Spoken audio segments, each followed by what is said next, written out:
जो हम धर्म कर्म करते हैं ना, उसमें दम्भ आ जाता है, अहम तो बहुत जल्दी आता है, पर अहम अब को पता नहीं चलता हमको। ये तो महापुरुष बताते हैं कि तुम्हें ये बीमारी होने लगी है, बचने की नहीं हो उम्मीद है। लेकिन खुद को तो ऐसा लगता है कि हम अच्छा ही काम तो कर रहे हैं। दशरथ को क्या लग रहा है, हम अच्छा ही काम तो कर रहे हैं। हम ये बुरा मत मानिएगा, हम ये भंडारा चला रहे हैं, संसार में फंसने तो थोड़ा अच्छा है, लेकिन राम जी की स्थापना तक नहीं पहुंचाएगा। हम ये बेटियों की शादी कर रहे हैं, संसार की दृष्टि से थोड़ा अच्छा है, लेकिन बहुत ऊपर तक ले जाने वाला नहीं, इसे छोड़ना पड़ेगा। हम वृद्धाश्रम चला रहे हैं, अच्छी बात है, दुनिया के लोगों से लाख गुना अच्छा है और बुरे कामों से लाख गुना अच्छा है, लेकिन जब राम राज्य की बात आएगी तो छोड़ना पड़ेगा। हम गौशाला चला रहे हैं, अच्छी बात है, बहुत अच्छी बात है, लेकिन जब राम बैठना चाहते हैं तो वो कहते हैं कि फिर मेरे लिए तो बिल्कुल खाली चाहिए, वहां कोई और नहीं, मैं और तू, तू और मैं। ये सब जब आते हैं तो दंभ ले आते हैं, अहम ले आते हैं, कपट ले आते हैं, न जाने क्या क्या वृत्तियां पैदा हो जाती हैं, और फिर समाज में न जाने कितना बुरा भला सुनना पड़ता है, और फिर सुनने में उनसे फिर एनर्जी उसी में नष्ट हो जाती है, जो लक्ष्य पे चलना चाहिए था वो फिर अधूरा रह जाता है, इन्हीं में उलझ जाते हैं। इसलिए भागवत के 11वें स्कंद में तो एक बड़ी प्यारी बात कही है, नवयोगेश्वर ने जो संवाद सुनाया निमि को, उसमें दत्तात्रेय के 24 गुरुओं की जब कथा आई तो उसमें एक कुर्री पक्षी की कथा आई। एक पंछी जो है मांस का टुकड़ा लेके जा रहा था, जब मांस का टुकड़ा लेके जा रहा था तो उसके पीछे बहुत सारे पंछी पड़ गए। अब पंछी के पीछे जब वो पड़े तो पंछी को लगा कि यदि मैंने टुकड़ा न फेंका तो ये टुकड़ा तो जाएगा ही, संग में जान और जा सकती है। उसने उस टुकड़े को फेंक दिया, एकदम शांति मिल गई। त्यागा शांति अनंतरम, गीता जी बोले ये सब चीजें, धर्म, भंडारा, शादियां, गौशाला और क्या, वृद्धाश्रम, जब संसार से तुम्हें थोड़ा सा हटने की इच्छा तो थोड़ा करना, लेकिन इससे बंद मत जाना, इससे बंद मत जाना। ट्रस्ट बना करके सौंप दो दूसरों को, फिर आगे बढ़ जाओ, तुम जानो तुम्हारा काम जाने। उसके बाद उसी में लिपटे रह गए ना तो वहां नहीं पहुंच पाओगे जहां के लिए मानव जीवन मिला है, वहां नहीं पहुंच पाओगे।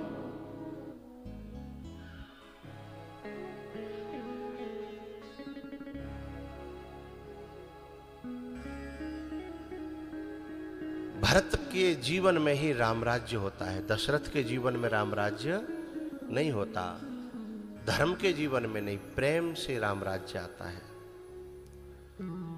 यदि भरत होते, ननिहाल न जाते, तो किसी माई के लाल की दम थी जो राम जी को निकाल के दिखाता, चाहे दशरथ ही क्यों नहीं थे, कैकेयी क्यों नहीं थी, है ना। तो हमारे जीवन में यदि शांति की कमी है तो कहीं ना कहीं वो जो मैं भागवत की जो चर्चा कर रहा था, वो जो पंछी ने जैसे वो छोड़ा मांस का टुकड़ा तो सब लोग उसी पे पड़े रह गए, एकदम शांति मिल गई। ऐसे ही जब हम क्योंकि ये सारी चीजें क्या देती हैं, समाज में प्रतिष्ठा देती हैं। हमने 11 लड़कियों की शादी कराई तो समाज में प्रतिष्ठा होगी, लेकिन जितनी प्रतिष्ठा होगी उतने ही भौंकने वाले भी तैयार हो जाएंगे, दोनों बराबर चलेंगे। दिन है तो रात है तो दिन है, दोनों संग संग चलेंगे। तो अब मांस के टुकड़े फेंक दो ना, दोनों का सब के सब वहीं रह जाएंगे, तुम आगे निकल जाओगे हैं? लेकिन जब तक ऐसी इच्छा हो कि अभी थोड़ा मुझे समाज में और प्रतिष्ठा बढ़ानी है, थोड़ा सा और संसार से ऊपर उठना है, तब तक करना, कोई बात नहीं, करना। ये महापुरुष जो करते हैं ना, महापुरुषों का ये लक्ष्य नहीं होता, लेकिन महापुरुषों के चेले चपाटे लगे रहते हैं कि हम संभाल लेंगे, हम कर लेंगे, आप तो केवल खड़े हो जाओ। तो निमित्त मात्र को खड़े भले हो जाएं, लेकिन इसमें उनकी कोई रुचि नहीं होती। धर्मन अर्थन काम रुचि गति न चहु निर्वाण। जैसे 4 चीज भरत जी छोड़ते हैं ना, तो 4 चीज छोड़कर परमात्मा भी भरत की तरफ दौड़ करके आता। भजत कृपा कर है रघुराई, दौड़े आए। क्या 4 चीज छोड़ी? कहूं पट कहूं निसंग धनु तीरा। कहूं पट माने पर्दा।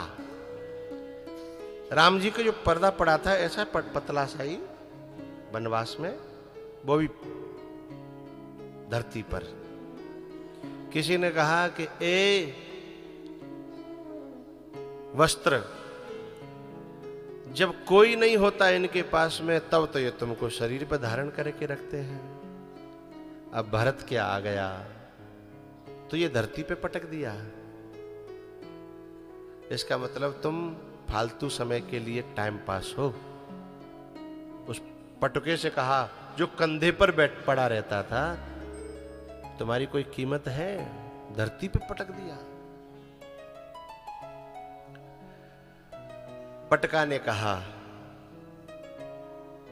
अरे बाबरियो,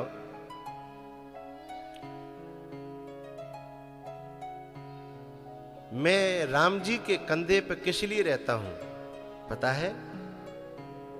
राम जी के कंधे पर इसीलिए तो हूं, जब राम जी का कोई प्यारा राम जी से मिलने आता है तो मैं उन्हें मिलाने की कोशिश करता हूं, दिल से दिल मिलाने की कोशिश करता हूं।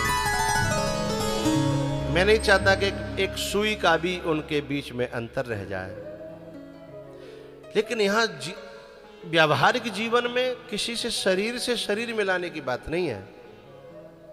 मेरे बड़े प्रिय हैं, बड़े आत्मीय हैं पूज्य मुरारी बापू जी, उनकी कथा जरूर सुना करिए।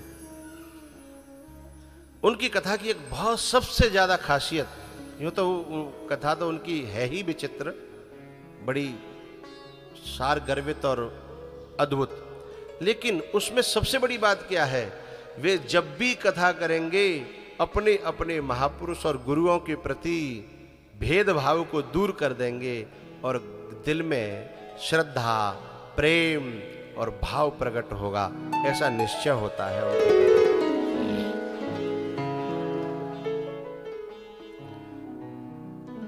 तो दिलों को नजदीक लाए हैं, वो परमात्मा को स्वयं प्यारा हो जाएगा, उसमें परमात्मा की कृपा बरसेगी, महापुरुषों की कृपा बरसेगी। तो पट माने पर्दा राम जी का गिर गया। कहूं पट कहूं निसंग, यानी कंधे का। लेकिन इसकी मैं यहीं स्टॉपेज करके समय आने पर चर्चा करूंगा, क्योंकि अभी मैं चल रहा हूं मंथरा के प्रसंग में।